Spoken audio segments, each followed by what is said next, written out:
News Channel 6's Renetta Dubose is digging deeper along those lines. Live in our newsroom for us tonight. Renetta, I know you talked to a political science expert about the group's motives.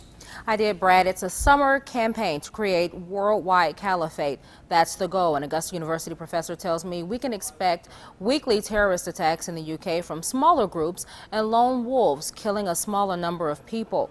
We also talked about if we can expect the same danger here in the U.S.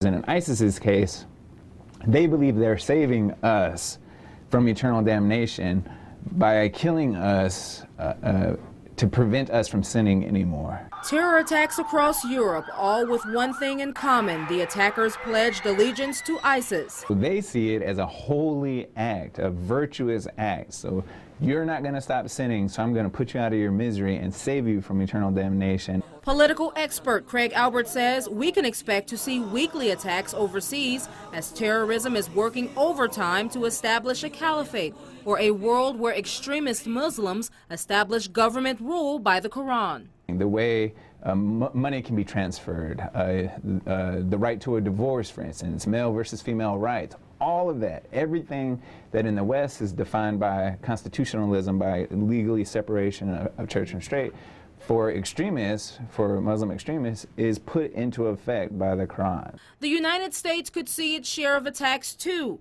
Albert says ISIS and Al-Qaeda feel that America is too secular of a society, but it will be tough to establish fear. Albert says our government is working for our good. Our intelligence operators are focusing on the right things. Never doubt the men and women of the intelligence community. Albert says there are more than 22,000 people on the terror watch list in this country, and that's too many to keep track of daily.